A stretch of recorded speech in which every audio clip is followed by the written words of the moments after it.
Je me souviens encore de la fraîcheur de la flûte de champagne dans ma main, les bulles montant comme mon humeur. 20 millions de dollars. La plus grosse transaction de l'histoire de l'entreprise, et je l'avais conclue après 6 mois de nuit blanche. La porte de mon bureau s'ouvrit sans qu'on frappe. Richard se tenait là, aux côtés de Mélissa des RH, tous deux arborant des expressions qui ne correspondaient pas à l'occasion. « Harper », dit Richard d'une voix neutre malgré mon exploit. « Il faut qu'on parle. » Mélissa posa un dossier en papier craft sur mon bureau et me le glissa, les ongles manucurés. Mon nom était soigneusement écrit sur l'étiquette. « Qu'est-ce que c'est » demandai-je, même si le creux de mon estomac le savait déjà. « Résiliation » dit doucement Mélissa. Avec effet immédiat. Le champagne prit soudain un goût amer. Je le reposai, les mains légèrement tremblantes, tandis que j'ouvrais le dossier. « Problème d'adéquation culturelle », expliqua Richard sans me regarder dans les yeux. L'entreprise prend une autre direction. Les mots se brouillèrent sur la page tandis que la fureur montait en moi. 6 années de loyauté se terminèrent par un dossier et un mensonge. À travers les parois vitrées, je voyais mon équipe nous observer, perplexes. Ils attendaient de fêter notre victoire. Maintenant, ils assistaient à mon exécution. J'ai levé les yeux des journaux, la surprise se transformant en une sensation plus glaciale. « As-tu seulement lu les termes du contrat, Richard ?» Avec le recul, j'aurais dû m'en douter. 6 mois de 80 heures par semaine à bâtir des relations avec des fournisseurs que Richard n'aurait jamais pu entretenir. J'étais devenu le pilier de l'entreprise, réglant les problèmes qu'il créait, aplanissant ses arguments maladroits auprès des clients qui préféraient mon franc-parler. Je suis resté fidèle, croyant en notre mission malgré le ressentiment croissant de Richard face à mon succès. Je l'ai même remplacé lors des réunions du conseil d'administration, lui accordant le crédit pour des idées qui n'étaient pas les siennes. Le point de rupture est survenu lorsque j'ai découvert une note interne, envoyée par erreur dans ma boîte mail. Elle détaillait la présentation de Richard au conseil d'administration concernant son contrat de 20 millions de dollars. Mon nom n'apparaissait nulle part dans ce document de 12 pages. Richard y avait détaillé sa vision stratégique et les relations qu'il avait rendues possibles. Ce qui m'a fait le plus mal, ce n'était pas la trahison, mais le timing. Il a attendu que je signe les papiers définitifs pour que l'argent soit garanti. Puis il m'a licencié avant la saison des primes, s'assurant ainsi que ma commission ne se matérialiserait jamais. J'ai livré tout ce qu'il avait demandé.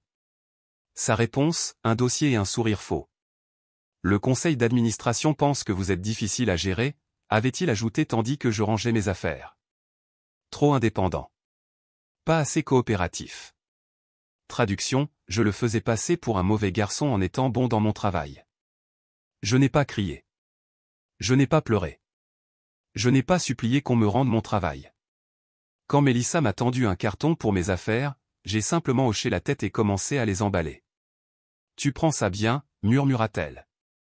Quand Richard est sorti, j'ai juste souri. « C'est juste pour le travail, non ?» Mon assistant, Jamal, m'a serré fort dans ses bras lorsque je suis parti. « Ce n'est pas normal » a-t-il murmuré. Plusieurs collègues ont regardé, stupéfaits, la sécurité m'escortait jusqu'au hall. Je tenais la tête haute, la boîte à la main, en passant devant la salle de conférence où le champagne attendait encore pour célébrer ma victoire désormais volée. Dans ma voiture, j'ai enfin expiré. Ma main s'est dirigée vers la poche de ma veste, tâtant le contour de la clé USB que j'y avais conservée pendant des mois, au cas où. Elle contenait tous les documents internes que j'avais rédigés, tous les contrats que j'avais rédigés, toutes les chaînes de code que j'avais enregistrées personnellement sous mon nom plutôt que celui de Vanguard. Richard pensait qu'il me coupait la route. Il ignorait que je conservais des reçus pour tout. Le parking était vide lorsque j'ai démarré. Avant de démarrer, j'ai ouvert mon ordinateur portable une dernière fois et me suis envoyé des copies de mes derniers emails, traces, preuves, assurances, munitions. Ce n'était pas fini. Loin de là. À la maison, j'étalais les papiers de licenciement sur l'îlot de ma cuisine. La plupart des gens ignoraient le jargon juridique. Moi non. Fille de 2 avocats, j'avais appris à lire les petits caractères que d'autres survolaient. C'est là que j'ai découvert une erreur cruciale dans mon licenciement. Selon les documents d'acquisition que j'avais signés ce matin-là, j'avais conservé une procuration limitée pendant 17 jours afin d'assurer une transition fluide de la relation client. Richard était si pressé de me licencier qu'il a oublié de révoquer ses pouvoirs temporaires. J'ai ouvert mon ordinateur portable et j'ai consulté les documents de l'accord. Ils étaient là, écrit noir sur blanc, 17 jours d'accès légal au système, aux relations avec les fournisseurs et aux contrats, tout ce qui était nécessaire pour garantir la conclusion de l'accord. Mes mains tremblaient en comprenant ce que cela signifiait. 17 jours, ce n'était pas long, mais dans le monde de la technologie, c'était une éternité si on savait quoi en faire. Cette fois, je me suis servi une vraie coupe de champagne. 17 jours, ai-je murmuré à mon appartement vide, pour brûler un empire. Un calme étrange m'envahit. Il ne s'agissait pas de vengeance, mais de justice. Richard avait bâti sa carrière sur le dos de gens comme moi. Il était temps qu'il apprenne ce qui arrive quand on trahit la mauvaise personne. À 2 heures du matin, alimenté par une pizza froide et une rage encore plus froide, j'ai commencé à exécuter mon plan. La plupart des gens ignoraient que le produit phare de Vanguard fonctionnait sur des bibliothèques de code que j'avais développées via ma SARL personnelle avant de rejoindre l'entreprise. Je les avais concédées sous licence à Vanguard. Je ne les avais pas cédées. Je me suis connecté à mon portail de licence et j'ai lancé le processus. Un par un, j'ai révoqué l'accès aux points de terminaison API critiques qui alimentaient les principaux services de Vanguard. La beauté résidait dans la simplicité. Pas de piratage, pas d'activité illégale, juste l'exercice de mon droit légal de révoquer l'accès à ma propriété intellectuelle. À 4 heures du matin, les changements se sont propagés dans le système. Grâce à des outils de surveillance à distance, j'ai observé les messages d'erreur envahir les journaux de Vanguard. Leur tableau de bord principal, celui présenté à un client potentiel plus tard dans la journée, commençait à afficher des erreurs en quelques heures. J'ai fermé mon ordinateur portable et je suis finalement allé me coucher. Mon téléphone a vibré, j'ai reçu un SMS de Jamal alors que je m'endormais. Il y a un problème avec le système. Richard est en train de paniquer. Je souris dans mon oreiller. Le tableau de bord afficherait un message simple aux développeurs de Vanguard, licence révoquée. Contactez le propriétaire pour renouvellement. Richard découvrirait bientôt à qui appartenait exactement quoi. Le lendemain matin, j'ai passé beaucoup d'appels téléphoniques. Salut Sarah, c'est Harper. Tu te souviens de cet accord de confidentialité qui m'autorisait à discuter de ta technologie avec Vanguard? Je dois t'informer que j'ai été licencié. J'ai contacté un par un tous les fournisseurs et partenaires de mon réseau. Je ne leur demandais pas d'abandonner Vanguard. Je n'y étais pas obligé. La plupart de nos accords incluaient des clauses qui exigeaient mon implication personnelle et, sans moi, certaines conditions de confidentialité expiraient automatiquement. À midi, les fournisseurs étaient silencieux sur Vanguard. Les partenaires logiciels ont cessé de répondre aux appels. Les fournisseurs de données ont remis en question les droits d'accès. Les spécialistes de l'intégration ont invoqué des clauses contractuelles exigeant mon approbation pour la poursuite du service. Je n'ai menti à personne. Je les ai simplement informés de mon départ et leur ai rappelé nos conditions contractuelles. Les dominos sont tombés naturellement. À 14h17, un message de Jamal est arrivé, Richard vient de recevoir un appel de serveur Stack. Il retire l'accès car votre contact ne travaille plus pour l'entreprise. Son visage est devenu violet. J'ai souri. La cascade avait commencé. Que se passe-t-il maintenant, ai-je répondu. La réponse de Jamal est arrivée quelques secondes plus tard, c'est le chaos total. Je ne peux rien réparer. Richard menace de licencier tout le monde. Le 3e jour a été chaotique à Vanguard. Selon mes sources internes, Richard avait réuni une équipe d'urgence pour remédier à la panne technique. Les responsables informatiques étaient perplexes. Ils ne parvenaient pas à déterminer la cause des pannes des systèmes. Ils savaient seulement que les services critiques accumulaient des délais d'attente ou renvoyaient des codes d'erreur. Le service juridique était tout aussi confus. Quelqu'un avait consulté mes contrats de travail et découvert le dédale de licences de propriété intellectuelle personnelle que j'avais établi. Ce ne sont pas des produits standards, imaginais-je. Ceux-là sont hermétiques. Dans l'après-midi, Richard était dans une spirale infernale. Il avait convoqué une réunion générale où il avait fulminé contre le sabotage et la déloyauté sans me nommer directement. Les employés échangeaient des regards confus tandis que les systèmes s'effondraient autour d'eux. Mon dernier geste ce jour-là a été d'envoyer un email anonyme à l'investisseur principal de Vanguard, Marcus Chen, à partir d'une adresse publique qui ne pouvait pas être retracée jusqu'à moi. Concernant la récente acquisition de 20 millions de dollars, ai-je écrit, vous a-t-on informé de la clause 14B et de ses implications? Vous pourriez peut-être interroger Richard à ce sujet avant le délai de 30 jours. Je savais que Marcus n'était pas un homme qui appréciait d'être tenu dans l'ignorance. Les roues tournaient maintenant. Richard contrôle peut-être l'entreprise, mais il était sur le point d'apprendre que le contrôle est une illusion lorsque les fondations commencent à s'effondrer. La clause 14B était mon chef-d'œuvre, enfoui dans le contrat d'acquisition de 120 pages. Elle établissait des exigences de performance qui devaient être respectées dans les 30 jours suivant la signature. Si certains indicateurs de performance clés n'étaient pas atteints, notamment la disponibilité du système, la rétention des utilisateurs et les critères de référence du traitement des données, la totalité des 20 millions de dollars reviendrait au client. Le génie? Ces indicateurs clés de performance étaient mesurés par les systèmes que je venais de désactiver. J'avais ajouté cette clause comme assurance, sachant que Richard n'avait jamais lu les petits caractères. Le client avait accepté sans hésiter, y voyant une protection pour son investissement. Les avocats de l'entreprise l'avaient approuvé, pensant que nos systèmes répondraient facilement à ces normes. Personne n'avait réalisé que je contrôlais ces systèmes de mesure grâce à mes licences personnelles. Maintenant, avec le système hors ligne et le silence des fournisseurs, Vanguard ne pouvait plus répondre aux exigences. Le délai de 30 jours était compté, et environ 20 millions de dollars allaient bientôt être retirés des comptes de Vanguard. J'imaginais la tête de Richard lorsque Marcus Chen l'appellerait pour discuter de ce détail mineur que son PDG avait, d'une manière ou d'une autre, oublié. Cette pensée me fit sourire tandis que je me préparais à la suite. La crise au sein du conseil d'administration est arrivée plus vite que prévu. Marcus Chen n'a pas simplement appelé Richard. Il est venu en urgence pour une réunion du conseil d'administration, accompagné de toute son équipe juridique par l'intermédiaire de Jamal. J'ai appris que Marcus avait piqué une crise en découvrant la clause d'annulation. Vous me dites que tout cet accord pourrait échouer à cause de systèmes actuellement hors ligne, systèmes qui appartenaient apparemment aux dirigeants que vous venez de licencier. D'autres investisseurs ont également paniqué. L'action Vanguard a chuté de 12% en une seule journée, les rumeurs sur l'instabilité de l'entreprise se répandant. Les analystes de marché ont commencé à s'interroger sur l'accord de 20 millions de dollars annoncé avec tant de fierté quelques jours plus tôt. Ce soir-là, j'ai envoyé des courriels soigneusement rédigés à 3 des principaux investisseurs de Vanguard, des personnes avec lesquelles j'avais noué des relations lors des levées de fonds. Au vu des événements récents, j'apprécierais d'avoir l'occasion de discuter de perspectives alternatives. Un dîner la semaine prochaine? Tous les 3 ont répondu dans les heures qui ont suivi. Ils souhaitaient se rencontrer plus tôt. Mon îlot de cuisine était maintenant couvert de graphiques et de plans. Richard avait cru détruire ma carrière. Au lieu de cela, il m'avait donné l'occasion idéale de construire quelque chose de meilleur. Richard n'allait pas se laisser faire sans se battre. Dès le 7e jour, il a lancé sa contre-attaque par courriel à l'échelle de l'entreprise, rapidement relayée sur les blogs du secteur.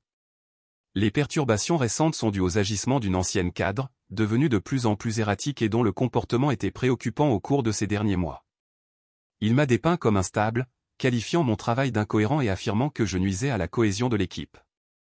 Il a suggéré que j'avais planifié mon départ pour nuire à l'entreprise, qualifiant mon attribution de licence prudente de sabotage.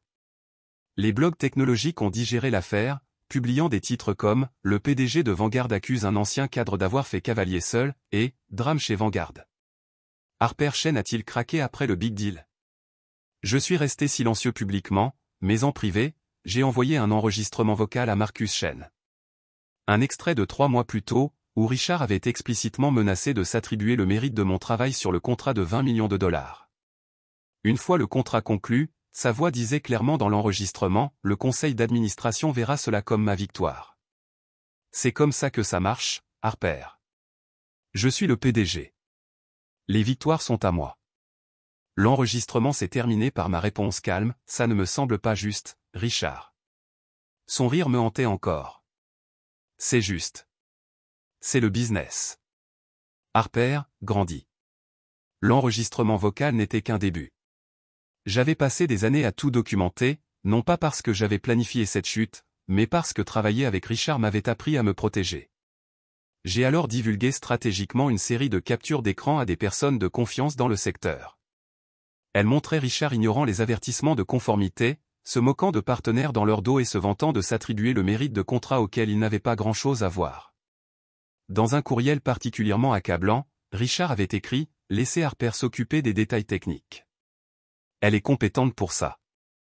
Je m'occuperai de m'attribuer le mérite auprès du conseil d'administration. » À mesure que ces captures d'écran circulaient dans le secteur, la réputation de Vanguard en prenait un coup.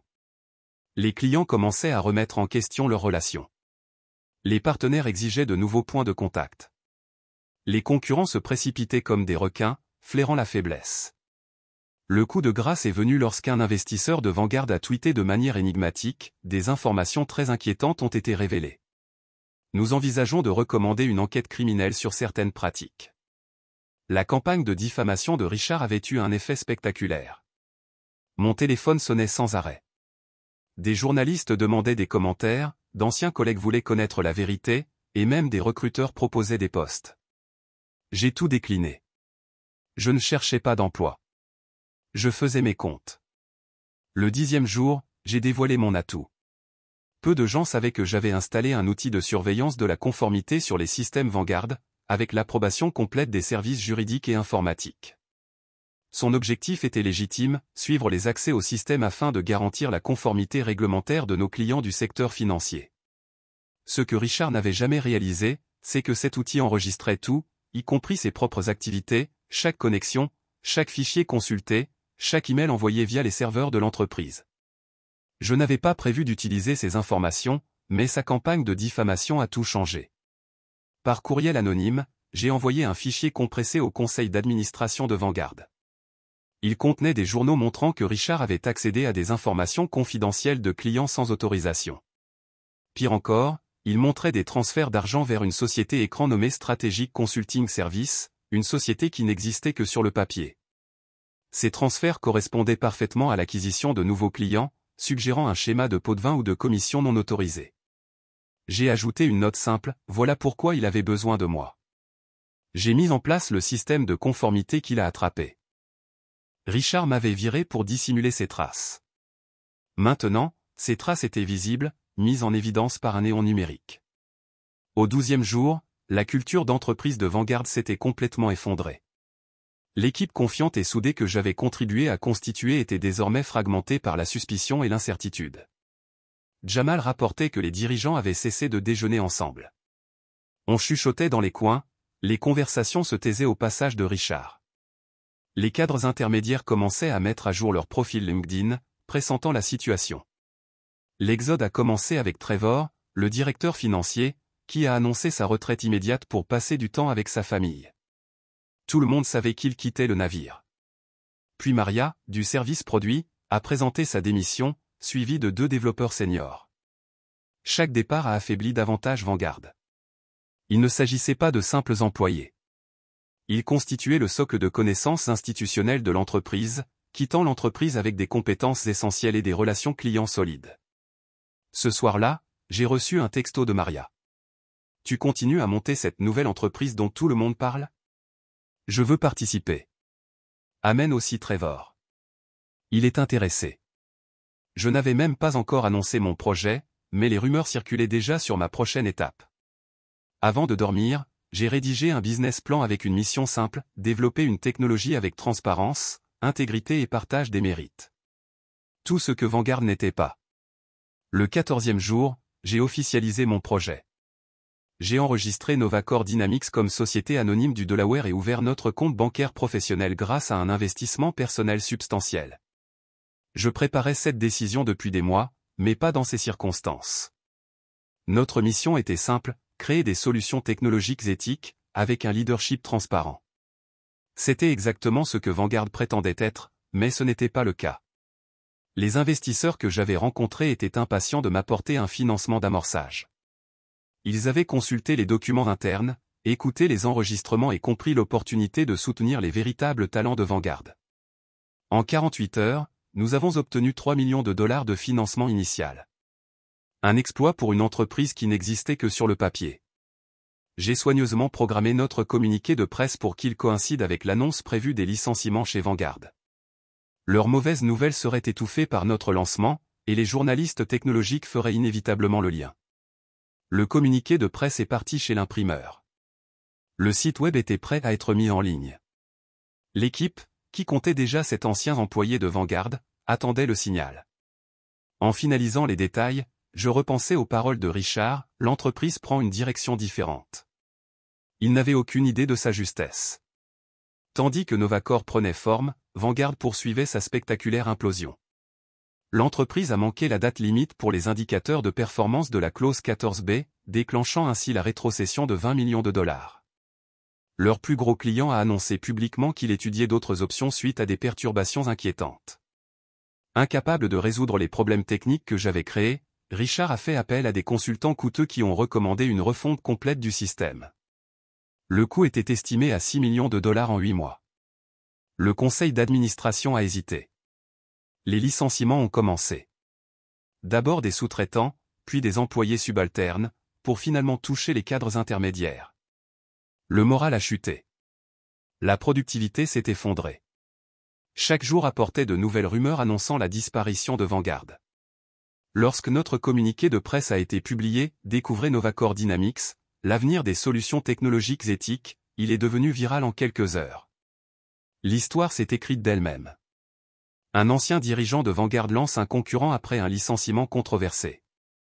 Les blogs technologiques ont comparé les deux entreprises. Vanguard annonçait des licenciements tandis que Novacor annonçait des embauches. Le contraste était on ne peut plus frappant. Je n'ai pas eu besoin d'attaquer Richard publiquement. Ses propres actions faisaient tout le mal nécessaire.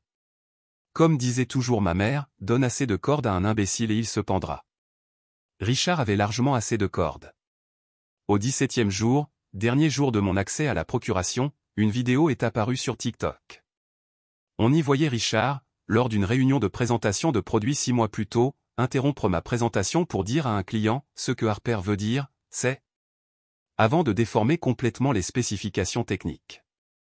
La vidéo m'a surpris, visiblement mordu la langue, tandis que Richard tâtonnait dans des explications inexactes. Lorsque le client m'a posé une question technique, Richard m'a de nouveau interrompu, je m'occuperai des questions complexes. La vidéo se terminait par la phrase la plus accablante de Richard, Harper s'émeut trop des détails techniques. C'est pour ça qu'elle n'est pas à la tête de l'organisation. La vidéo provenait du compte d'un ancien stagiaire et a été vue 2 millions de fois en 24 heures.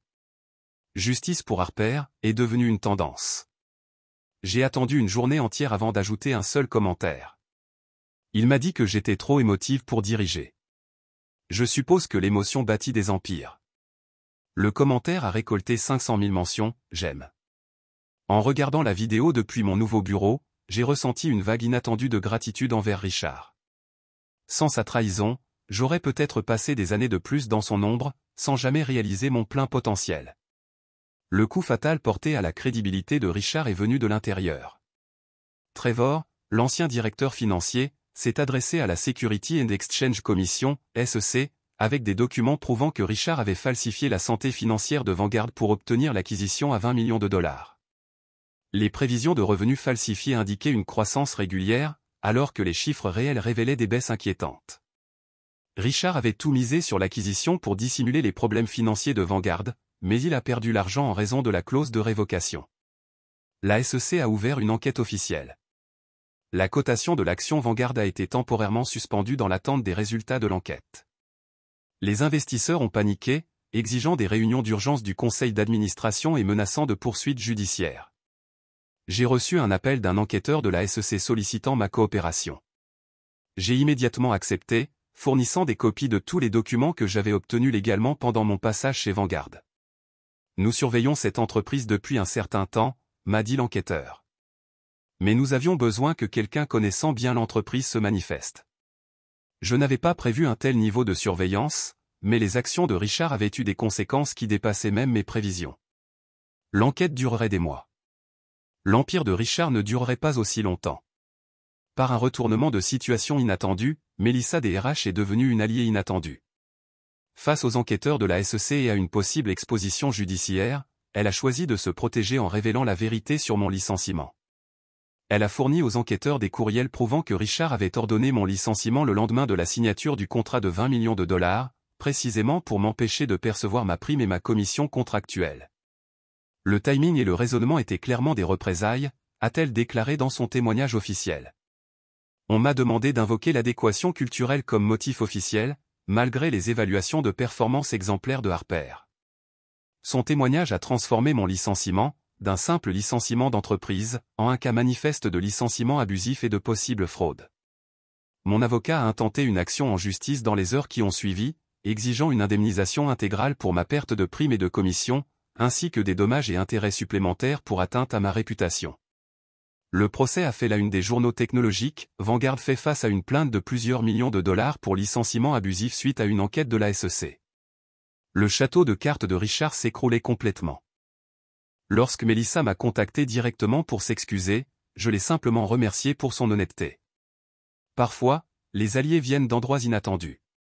La réunion d'urgence du conseil d'administration a duré 6 heures. Je n'étais pas présent, mais Marcus Chen m'a appelé immédiatement après. C'est fait, a-t-il simplement dit. Richard est viré.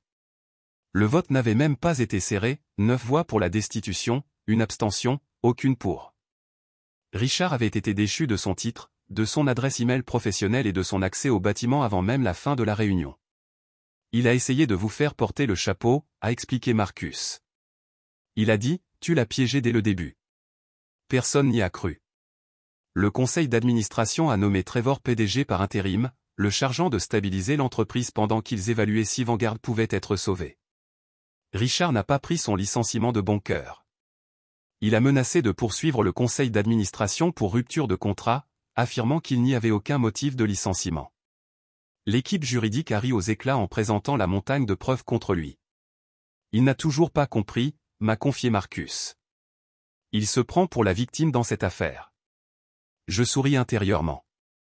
Richard avait bâti sa carrière en s'attribuant le mérite du travail des autres. Maintenant, il s'attribuait la responsabilité de sa propre chute. Désespéré et acculé, Richard lança un live sur LinkedIn, promettant de raconter la véritable histoire de l'affaire Vanguard. Plus de 50 000 personnes ont assisté à sa crise.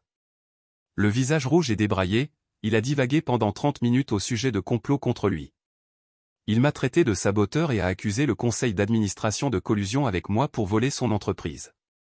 Ces affirmations sont devenues de plus en plus extravagantes à mesure que la diffusion se poursuivait. La section commentaires était inondée de scepticisme. D'anciens employés ont partagé leurs propres expériences sous sa direction. La discussion a été saturée de commentaires de jeunes téléspectateurs, appréciant le drame de l'entreprise. 45 minutes après le début de sa diatribe, le flux s'est brusquement interrompu. Twitter a explosé, annonçant l'arrestation de Richard, soupçonné de fraude financière liée à l'enquête de la SEC. Quelqu'un a publié une photo floue de lui escorté hors de chez lui par des agents fédéraux. Je n'ai pas fait de commentaires publics. Je n'en avais pas besoin. La vérité parlait enfin pour moi. Ce soir-là, en regardant depuis mon appartement, je n'ai ressenti aucune joie à sa chute. Seulement du soulagement que la justice l'ait enfin rattrapé. 3 semaines après l'arrestation de Richard, j'ai accepté une interview avec une revue technologique réputée. Nous nous sommes rencontrés dans les nouveaux bureaux de Novacor, modestes mais modernes, reflétant notre priorité au fond plutôt qu'à l'apparence. L'intervieweur m'a posé des questions pertinentes sur la création d'entreprises technologiques éthiques, l'importance d'une reconnaissance professionnelle adéquate et les défis auxquels sont confrontées les femmes dans les postes de direction. J'ai répondu avec franchise mais professionnalisme, sans jamais attaquer directement Richard ou Vanguard. Vous sentez-vous justifié par ce qui s'est passé, a-t-elle demandé. Je me sens validé, ai-je corrigé. Il y a une différence. Il n'a jamais été question de vengeance. Il s'agissait de vérité et de responsabilité. Lorsqu'elle m'a interrogé sur mes innovations techniques, j'ai parlé avec passion des systèmes que j'avais construits et de notre vision pour les améliorer chez Novacor. La dernière question est arrivée à la fin, envisageriez-vous de revenir chez Vanguard si on vous proposait le poste de PDG?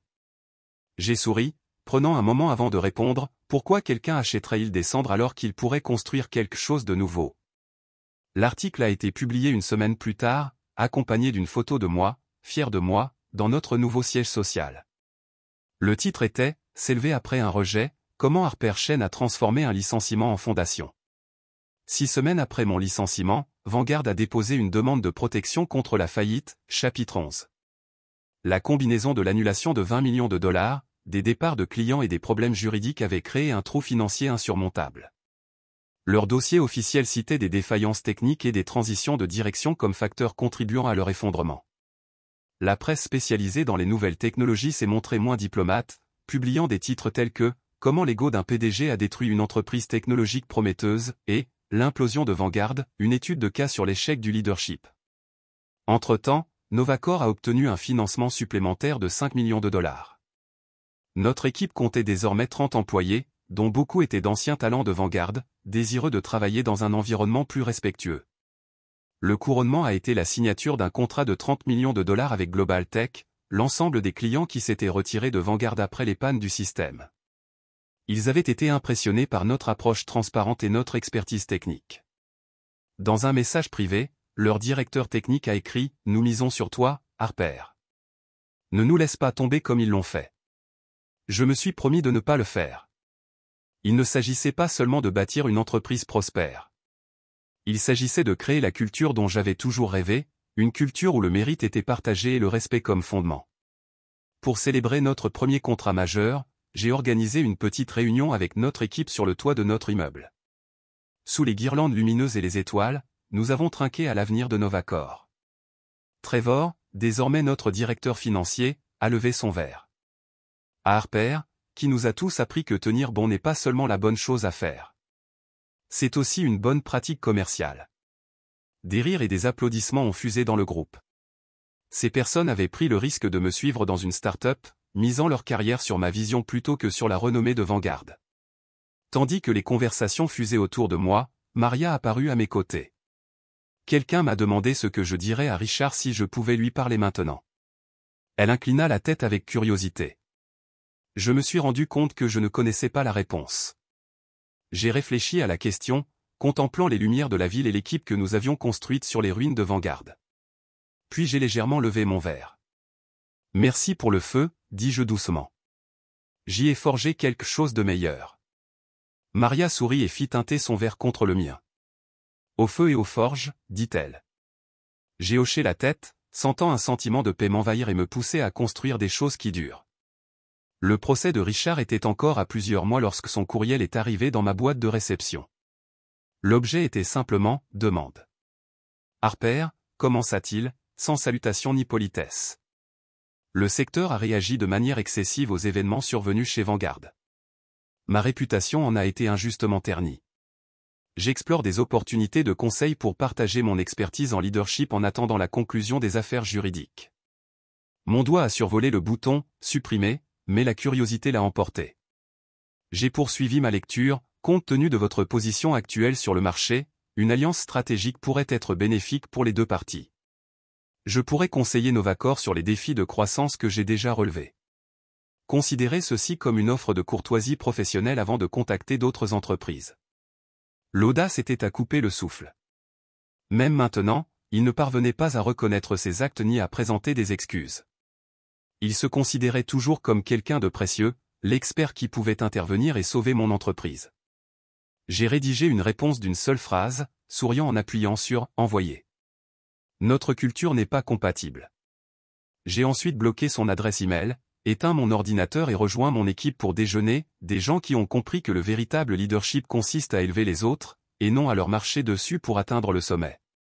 Un an jour pour jour après mon licenciement de Vanguard, le numéro de Forbes était en kiosque dans tout le pays. Ma photo ornait la couverture, sur fond de code et de lumière de la ville. Le titre disait « La femme qui a détruit le système, puis l'a reconstruit en mieux ». L'article détaille l'ascension fulgurante de Novacor, notre approche éthique de la technologie et les leçons que j'ai tirées de l'effondrement de Vanguard. Le nom de Richard n'y est mentionné que brièvement, précisant que son procès pour fraude en valeurs mobilières débuterait le mois suivant. À l'intérieur du siège social de Novacor, nous avons encadré la couverture et l'avons accrochée dans notre hall, non pas comme un trophée, mais comme un souvenir du voyage. En dessous, nous avons inscrit notre devise d'entreprise, construire avec intégrité. Diriger avec respect. Réussir ensemble. Cet après-midi-là, j'ai parcouru nos bureaux, observant les équipes collaborer sur des projets qui auraient été impossibles chez Vanguard. La culture que nous avions créée valorisait les idées plutôt que les égos, la contribution plutôt que le crédit. Jamal, désormais notre chef de cabinet, m'a remis le dernier rapport client avec un sourire. Tu es toujours content d'avoir été viré? J'ai pensé à la flûte de champagne que j'avais à la main le jour où tout a commencé. Au dossier qui glissait sur mon bureau, au moment où tout a basculé.